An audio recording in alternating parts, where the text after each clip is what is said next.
E uma das coisas que eu escuto bastante rádio, e eu escuto o Reinaldo Azevedo, por exemplo, falar bastante que não tem nenhuma prova contra o Lula, cara.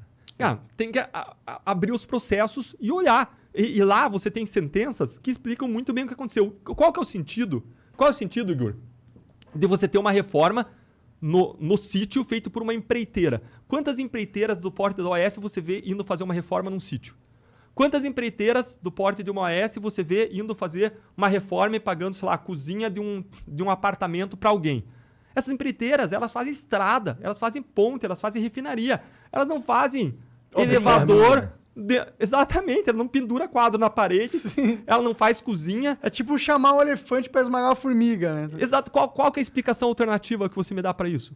Não existe explicação alternativa. E mais, qual é a razão para um diretor da Petrobras dar dinheiro, segundo as acusações, segundo as evidências estão lá, para Vaccari? Qual é a razão para Vaccari poder mandar? Vaccari não tinha um cargo no executivo. Vaccari é de uma estrutura partidária. Por que Vaccari tinha poder de mando no diretor da Petrobras? Cara, é 2 mais 2, cara. Então, quando você olha a realidade, você olha como funcionou e você olha onde foi parar o dinheiro, você precisa lembrar que o ex-presidente Lula ele foi condenado não por triplex, não por sítio apenas. Ele foi condenado por esquema de corrupção da Petrobras, envolvendo dezenas de milhões de reais. Não foi 1 milhão e pouco do triplex e 1 milhão e pouco do sítio. Foi muito mais que isso. Depois você vê ainda outro caso do Instituto Lula, mas que ainda estava pendente de julgamento. E agora tudo isso foi anulado pelo Supremo. As investigações vão ter que recomeçar do zero. Provavelmente vão dar em prescrição se chegarem em algum lugar. Agora, e eu preciso ressaltar sempre que eu falo sobre qualquer caso específico. Coisas não foram destruídas já e já era. Esse é o problema. Quando você anula, você não consegue reproduzir as provas. Por quê? Porque você não tem como refazer uma busca-apreensão feita 5 anos atrás para aprender as mesmas coisas. Não vão estar lá. Então essas provas vão para o ralo. Exatamente. Eles anularam, eles garantiram impunidade, mas eles não inocentaram, né? Ninguém julgou ele inocente, ninguém apontou inocente. Sim, claro. Mas é que ele nunca mais vai ser preso. Por isso, provavelmente. Muito provavelmente. 99% não vai ser preso. Mas sempre que eu faço esses comentários sobre casos individuais, eu preciso ressaltar, isso vale para toda a nossa entrevista, que a última palavra é sempre da justiça, toda pessoa é presumida inocente até a última recurso, da última decisão, no último tribunal, e que eu não estou imputando culpa a ninguém. A pessoa é julgada pela justiça. Eu vi ele falando lá. Eu acho que ele é a alma mais honesta que já existiu. Eu vi ele falando. É verdade, eu acho. Então, são coisas escandalosas mesmo, o lance da Atibaia, do triplec, que nem ele fala. Mas eu entendo o argumento, se for do Reinaldo Azevedo, eu não acompanho tanto, mas se for argumento assim, as provas não são ultra fortes, não tem nenhum ligando o Lula exatamente com o esquema de propina. Não, exatamente, eu não vejo, assim, eu vejo você ligando assim, ó, o Lula é um cara que foi beneficiado por empresas que estavam ligadas... Alguma ligação tinha, mas não tem ali um bagulho assim... Não tem, o Lula mandou trocar um dirigente da Petrobras por causa... E eu tenho uma gravação de alguém falando, com o Lula falando, é pra trocar o cara da Petrobras. Você não tem isso. Você não tem esse tipo de prova, entendeu? Tá, olha só. Eu vou falar de outro caso de corrupção para aí você entender isso um pouco melhor. Corrupto não passa recibo, a não ser que ele colabore. Claro. Corrupto não vai passar recibo. Então, tinha um caso de auditores fiscais. Os auditores fiscais, eles ligavam para os empresários e eles ligavam de telefones públicos para os empresários que eles estavam fiscalizando. E nessas ligações, eles combinavam de encontrar os empresários em supermercados, em lojas de imóveis, em outros lugares, e falavam, vamos lá ver umas lajotas? Eu preciso entregar lajotas.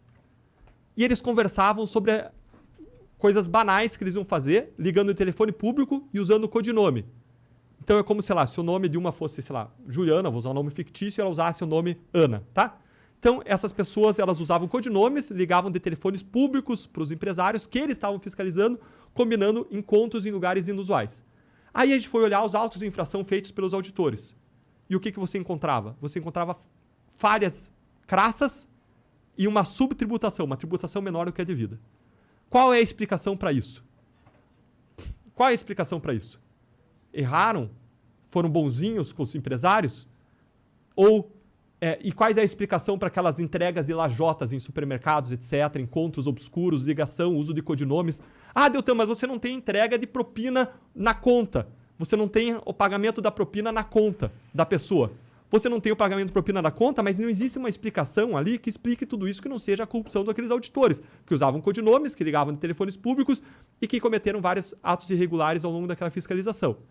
Então, várias vezes na corrupção você não vai ter o recibo, você tem que trabalhar com aquilo que a gente chama de provas indiciárias. A jurisprudência, o entendimento dos tribunais brasileiros é uníssono, é uniforme no sentido de dizer que quando você tem um conjunto de indícios, de provas indiciárias, isso pode levar a uma convicção, a uma formação de opinião mais forte, para além de uma dúvida razoável, e você condenar alguém.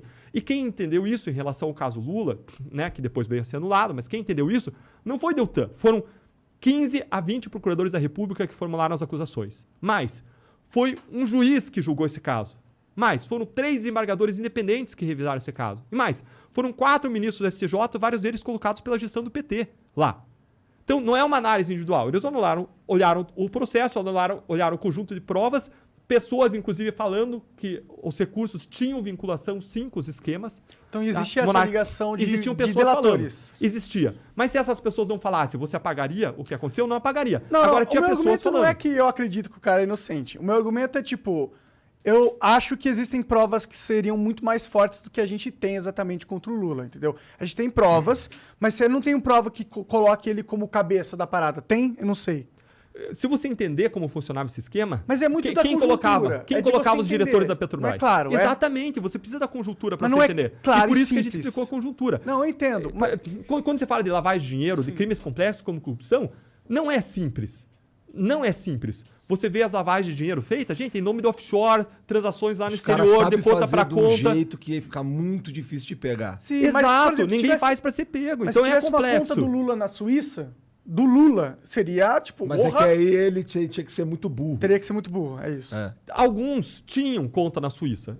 Eduardo Cunha tinha conta na Suíça, Sérgio Cabral tinha dinheiro no exterior. Mas a gente vê diferentes estilos de corrupção. Tem várias pessoas que talvez pensassem que a corrupção se justificava talvez por partido. E aí, só que o que a gente viu? Que essas pessoas, elas embolsaram a parte do dinheiro. Então, isso a gente constatou, acusou várias pessoas com base nessa visão. Mais uma vez, lembrando que ninguém é culpado até o julgamento do último recurso, todo mundo se presume inocente, a última palavra é da justiça, mas a gente fez várias acusações mostrando que pessoas que tinham o discurso de partido, de que a gente escuta, que o que legitimaria que o dinheiro ia para o projeto de poder, etc., na verdade, todo mundo acabava embolsando também o dinheiro.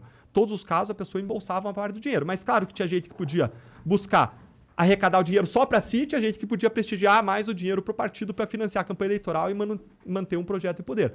Quando se olha uma corrupção do tipo Paulo Maluf, né, que você tinha centenas de milhões de dólares e foi objeto de acusações por ter centenas de milhões de dólares no exterior, quando se olha Sérgio Cabral, que tinha mais de 100 milhões de dólares no exterior, é um tipo de perfil.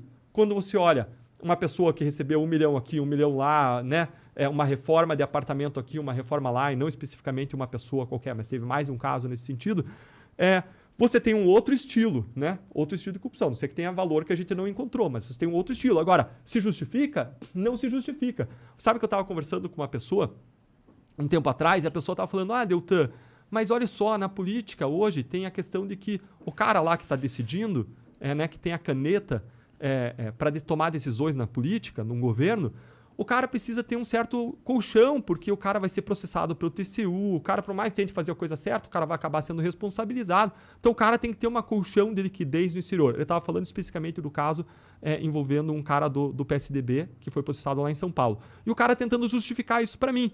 Aí eu fiquei pensando, como é que eu vou mostrar para esse cara que ele está errado, se ele está seguindo esse raciocínio? Sim. E o que eu falei para ele foi o seguinte, falei, olha, então o Deltan ele tomou um processo do Lula pedindo uma indenização, tomou um processo do Renan Calheiros por ter criticado e vai ter que pagar, então isso justificava o Deltan buscar receber propina de réus da Lava Jato? Justificaria isso? O cara, não, aí também não. Eu falei, claro que não.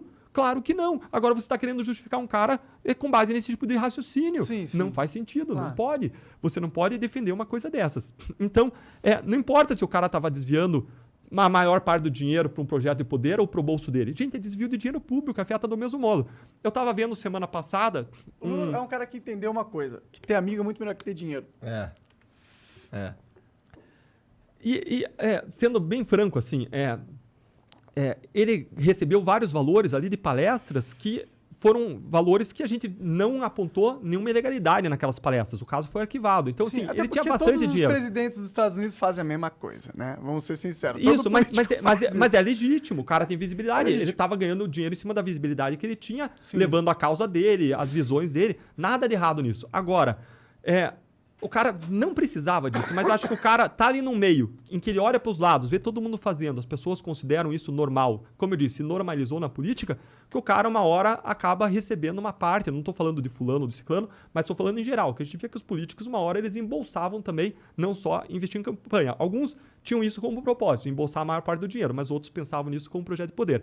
E eu lembro quando a gente foi para Bahia e eu e o Robertson, e a gente conversou lá com algumas pessoas, movimentos, a gente estava defendendo as 10 medidas contra a corrupção. Então a gente encontrava vários líderes da sociedade, e o Robertson encontrou alguns líderes de uma comunidade local e explicou para os líderes as 10 medidas, explicou Lava Jato, e os caras tinham uma resistência em relação ao Lava Jato, eles eram de uma visão mais esquerda. Até uma hora que o cara falou, tá bom, roubaram, mas todo mundo sempre roubou para os ricos e agora estão roubando para os pobres. Gente, não tem isso de roubar para os pobres. É um equívoco achar que roubou para os pobres. Eu estava vendo um vídeo do Sérgio Cabral agora, semana passada, em que o juiz lá pergunta para ele, é um vídeo público, tá no YouTube, pergunta para ele, olha, vocês desviavam dinheiro dos contratos de saúde? Ele sim desviava eu e o secretário de saúde, a gente desviava 5% dos contratos de saúde. Mas antes da gente era 30%. Era 20%, 30%, como se fosse assim bonzinho, né? E ele até falou, olha, não tô querendo me pintar aqui de bonzinho, mas só tô reconhecendo a realidade. Antes era 30%, ó. Agora, na minha gestão, era 5%. Eu sou um corrupto muito mais eficiente. Muito bem. Exatamente. E aí, veio a pergunta, e você sabia que isso tira dinheiro da sociedade, tira dinheiro do atendimento? Aí ele vem e responde assim, olha, claro que a gente atendeu muita gente na área de saúde, mas se desviou 5 milhões a cada 100 milhões, podia ter atendido mais 5% de pessoas.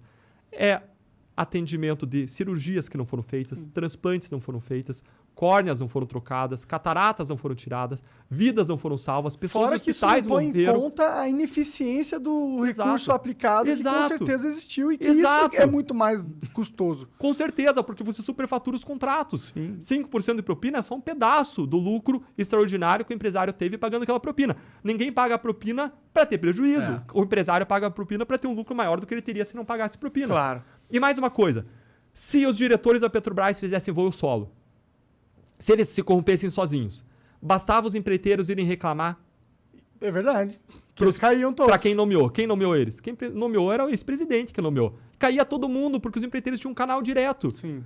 Esse esquema é um esquema que só funcionava se tivesse gente mais graúda envolvida. Pode crer. Quem estava em cima. Então, quando você entende o sistema, como ele funcionava, você vê que a liderança não eram os funcionáriozinhos da Petrobras, a liderança era político-partidária. E foi isso que a gente explicou naquela coletiva de imprensa, em cima da denúncia. A gente buscou explicar o sistema, porque era uma série de indícios, era uma série de indicativos que mostram, você precisa entender o modo como funcionava o esquema para você entender quem que estava comandando, quem era responsável. Isso, de novo, na nossa perspectiva, é o que está lá naquela acusação.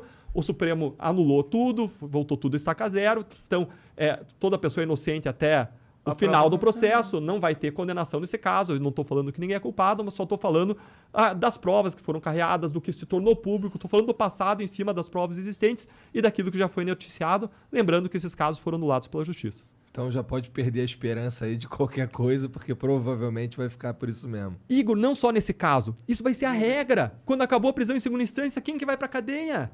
Quem vai pra cadeia? Não ele. A preocupação não tem que ser Lula, a preocupação tem que ser todo corrupto, entendeu? Sim. A minha preocupação é muito mais ampla. Eu não gosto de pessoalizar nessa questão, porque eu quero que todo mundo perceba, seja a pessoa de direita, esquerda, centro, que, cara, é com você, cara, é pessoal, o cara tá tirando dinheiro do teu bolso. O brasileiro quer um prato de comida na mesa, isso é essencial, isso é importantíssimo, redução de pobreza, redução de desigualdade, mas o cara quer que enquanto ele tá comendo, não entre um cara e tire a comida da geladeira dele. Porque ele vai ser roubado, entendeu? Não adianta ter o prato da comida e ser roubado na geladeira. O brasileiro quer comida no prato, e isso é essencial, mas ele não quer ser enganado.